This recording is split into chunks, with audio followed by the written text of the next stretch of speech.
बहुत सारी ऐसी यंग लेडीज़ आती हैं, यंग गर्ल्स आती हैं जिनकी कंप्लेन रहती है कि उनकी ब्रेस्ट में पेन हमेशा रहता है या साइक्लिक रहता है। तो आज हम वीडियो में बात करने वाले हैं कि ब्रेस्ट पेन क्या होता है, कैसे होता है, कितनी तरीके का होता है और उसका ट्रीटमेंट क्या है।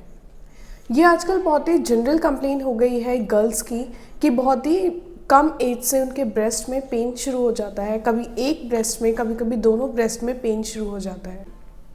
एक video about the breast cancer already मेरे चैनल पे अवेलेबल है, आप जाके उसे देख सकते हैं।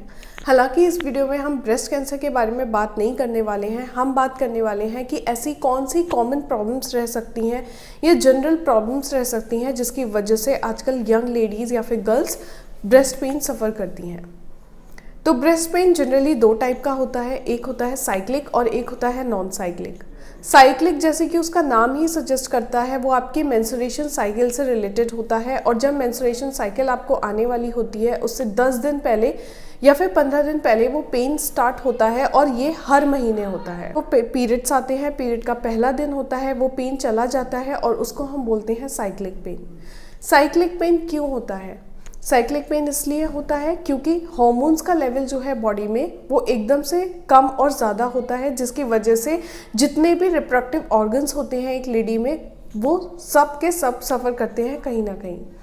तो ब्रेस्ट में भी पेन या फिर टिंगलिंग सेंसेशन या फिर इचिंग या फिर दबाने पे दर्द होने जैसे सिम्टम्स गर्ल्स बताती हैं जब उनकी मेंस्ट्रुएशन साइकिल आने वाली होती है या फिर साइक्लिक ब्रेस्ट पेन होता है। तो उसके लिए बहुत ही ज़्यादा पैनिक होने की ज़रूरत नहीं होती, बहुत ही ज़्यादा घबराने की ज़रूरत नहीं होती। ज़रूरत होती है सिर्फ खुद को एनालाइज करने की, खुद को टेस्ट करने की कि ये पेन हमको कितनी बार हो चुका है या महीने में किन दिनों में हमें ये पेन हो रहा है। अगर आपको ये पेन हर महीने होता है और बर्दाश्त करने लायक हो रहा है, कम हो रहा है, माइल्ड हो रहा है, पीरियड के 15 डेज़ या 10 डेज़ पहले से हो रहा है और पीरियड के फर्स्ट डे पे ये एंड हो जा रहा है, तो आपको बिल्कुल भी पैनिक करने की ज़रूरत नहीं है। क्योंकि ओवल्यूशन के टाइम पे ये दर्द शुरू होता है क्योंकि ईस्ट्रोजन और प्रोजेस्टेरॉन का लेवल जो है वो नीचे गिरने लगता है, जिसकी वजह से मेंस्ट्रुएशन आने के चांसेस बढ़ जाते हैं और आपको पीरियड आते ही ये दर्द ठीक हो जाता है क्योंकि प्रोलैक्टिन हार्मोन जो है उसका भी उतार चढ़ाव उस टाइम पे बॉडी में हो रहा होता है। तो ये बात करी थी हमने साइक्लिक पेन की जो रिलेटेड होता है हमारे मेंस्ट्रुएशन साइकिल से। मेंस्ट्रुएशन साइकिल के पीरियड को मेंस्ट्रुएशन साइकिल के ब्रेस्ट पेन को ट्रीट करने के लिए आप विटामिन ई अपनी डाइट में कंज्यूम कर सकती हैं। विटामिन ई आपके लिए बहुत ही ज़्यादा बेनिफिशियल रहेगा रादर देन कोई हार्मोनल पिल्स या फिर कोई अदर पिल्स आप लेने से बचें। अगर आप बहुत ही यंग हैं, 15 to 20 ईयर्स की एज में है, तो आप सिर्फ विटामिन ई कंज्यूम कर सकती हैं। कभी कभी किसी मसाज ऑयल से ब्रेस्ट की मसाज भी कर सकती हैं। अब हम बात करते हैं नॉन साइक्लिक ब्रेस्ट पेन की।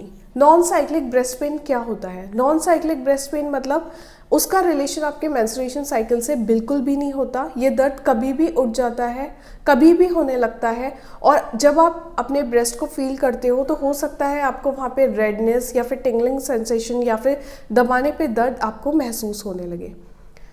ये तब होता है जब आपके मैमरी ग्लैंड्स में कोई इन्फेक्शन हो जाता है या फिर आपके ब्रेस्ट में कोई इन्फेक्शन हो जाता है, एब्सेस हो जाता है, मेस्टाइटिस हो जाता है। इसके बहुत सारे रीजंस होते हैं। कभी चोट लगने की वजह से भी दर्द होता है, कभी कभी रिब्स में दर्द होता है और वो फील ऐसे होता है कि आपको ब्रेस्ट में पेन हो रहा है। तो आपको अपने सेल्फ एग्जामिनेशन करना बहुत ज़रूरी होता है। इसीलिए बोला जाता है कि हर महीने में या फिर हर 2 महीने में आप अपने ब्रेस्ट का साइज़ चेक करें, ब्रेस्ट को टच करके फील करें कि आपको कोई गांठ जैसी चीज़ तो महसूस नहीं हो रही है, आपको कोई सिस्ट महसूस तो नहीं हो रही है। अगर कोई लंप, कोई गांठ आपको महसूस होता है अपने ब्रेस्ट में तो तुरंत जाके अपने डॉक्टर से कंसल्ट करें, उनकी सलाह लें।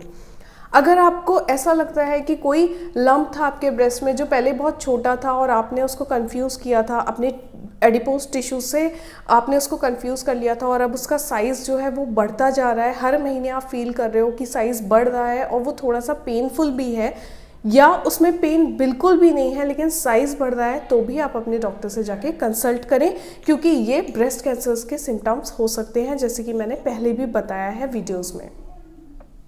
अगर आपको रेडनेस फील होती है, फ्लक्चुएटिंग पेन होता है, मतलब दर्द उठता है, बंद होता है, 30 उठना जिसे कहते हैं, अगर इस टाइप का पेन आपके एक सिंगल ब्रेस्ट में हो रहा है तो भी आप तुरंत अपने डॉक्टर से कंसल्ट करें क्योंकि हो सकता है वो आपके मैमरी ग्लैंड में इन्फेक्शन हो रहा हो या एब्सेस हो रहा हो या पस फॉर्मेशन आपके ब्रेस्ट में हो रहा हो। बहुत ज़रूरी होता है सेल्फ एग्जामिनेशन जब बात आती है ब्रेस्ट की। उसमें झिझकने की कोई भी बात नहीं है, क्योंकि ब्रेस्ट कैंसर आजकल बहुत ही ज़्यादा कॉमन चीज़ हो चुकी है और बहुत सारी लेडीज़ में ये पाई जा रही है। इसलिए अगर आपको हल्की सी भी अपनी बॉडी में चेंजेस महसूस होते हैं तो प्लीज़ अपने डॉक्टर से जाके तुरंत कंसल्ट करें। अगर आपको ये शिकायतें हो रही हैं तो आपके डॉक्टर्स क्या करेंगे? आपके डॉक्टर्स ज़्यादा से ज़्यादा आपकी जांच करेंगे, आपको एग्जामिन करेंगे। जो सिम्टम्स शायद आपने महसूस नहीं करे या फिर अनदेखे छोड़ दिए, उन सिम्टम्स को आपसे क्रॉस चेक करके आपको सोनोग्राफी के लिए या फिर सोनोमेमोग्राफी के लिए या फिर मेमोग्राफी के लिए रेफ़र करेंगे। ज़रूरत पड़ेगी तो और भी आपकी जाँचें कराएंगे, ब्लड रिपोर्ट्स कराएंगे। इसके बाद आपको प्रॉपर ट्रीटमेंट दिया जाएगा और आपको प्रॉपर एक कंसल्टेंट या फिर एक कंसल्टेशन मिलेगा, जिसकी वजह से आगे होने वाले खतरे से आप बच सकती हैं।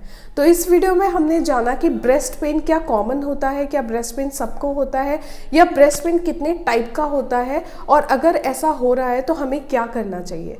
विटामिन ई और मसाज करने से ब्रेस्ट पेन काफ़ी हद तक ठीक हो जाता है, लेकिन अगर आपको किसी तरीके की सिस्ट या लंप महसूस होती है तो प्लीज़ तुरंत अपने डॉक्टर से जाके कंसल्ट करें।